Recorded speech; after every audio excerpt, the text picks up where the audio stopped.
বিধানসভা নির্বাচনে হেরেও হার মানতে নারাজ Mamata Bandyopadhyay. Now also I want to say that we didn't lose the election. It is their forceful attempt to defeat us. সাংবাদিক সম্মেলনে তিনি একেবারে সাফ জানিয়ে দিয়েছেন তিনি তো হারেননি, তাহলে পদত্যাগ কেন করবেন? কেন, কিসের জন্য? আমরা তো হারিয়ে যে যাব। হারলে আমি যদি শপথ নিতে যেতাম তাহলে আমি রেজিগনেশনটা করতাম। এখন তো কোয়েশ্চেন ডাজন্ট অ্যারাইজ।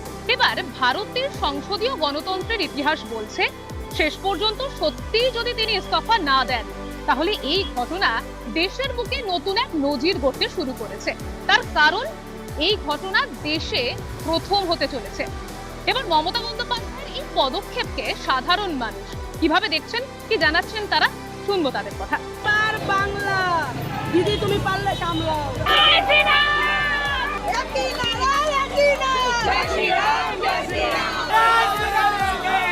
জনগণের রায় তো হেরে গেছে, সেটা মাথা পেতে না নিয়ে ওনার উদ্যোগটা এখনো যায়নি, যা দেখে মনে হচ্ছে। আরও নিজেকে কালিমালিপ্ত করবে, আর কি করবে? যেটুকু সম্মান পেতো সেটাও পাবে না, আর কি বলবো?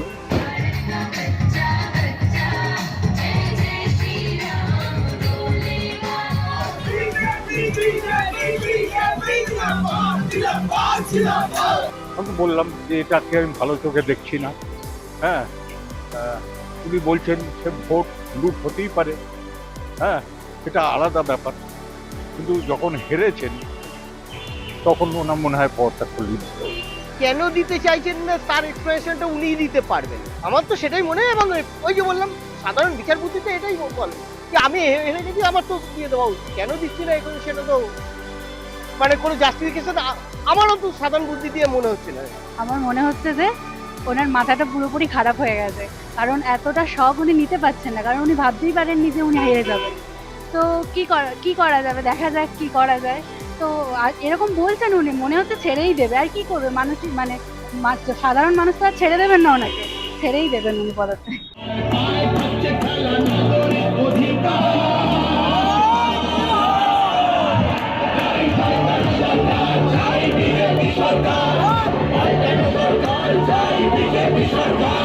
মাহিন পাগলামি। বুদ্ধদেব ভট্টাচার্য যখন ইলেকশনে হারতে গেছিলেন বিকেলবেলায় 4:30টার সময় যে তিনি কিন্তু গিয়ে পদত্যাগ করে এসেছিলেন। উনি হলেন একজন জেন্টালম্যান, শিক্ষিত মানুষ।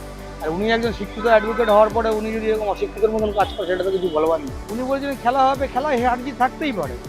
আজকে ইলেকশনে হারজিত হয়েছে, আজকে উনি জিতেছে, কালকে আরেকজন আজকে যে এসে সেও আগে কোনোদিন হারবে, তাকেও পদত্যাগ করতে হবে। এবার উনি যদি না করে সেটা এখন ওনার পার্টি বুঝবে আর উনি বুঝবে। মানুষ রায় দিয়ে দিয়েছে, মানুষের রায় সর্বোপরি, এবং যা সাংবিধানিক ব্যবস্থা সেটা নেওয়া হবে আশা করি।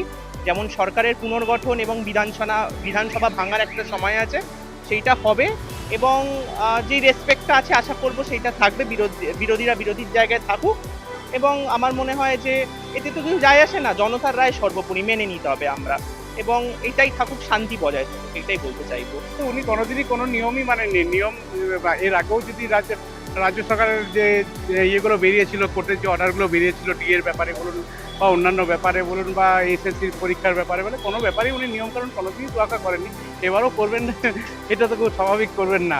তো ন্যাচারালি এবার আইনের পথে চলবে, এটাই। কিন্তু হারেননি বললে হবে না, উনি তো হেরে ভোটে আছে। এর জন্য ও নিজে একটা লজ্জা পাওয়া দরকার।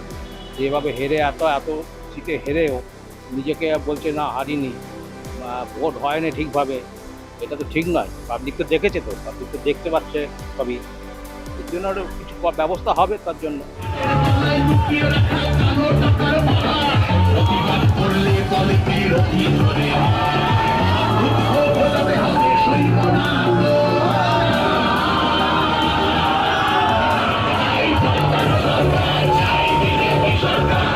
সাধারণ মানুষের কথা থেকে এটুকু স্পষ্ট যে মমতা বন্দ্যোপাধ্যায়ের এই পদক্ষেপকে তারা একেবারেই ভালো চোখে দেখছেন না।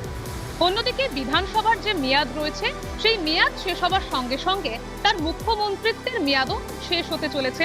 এবার প্রচলিত রীতি না মানায় তার ভাবমূর্তির ওপর এর কোনো প্রভাব পড়ে কিনা তা তো সময় বলবে।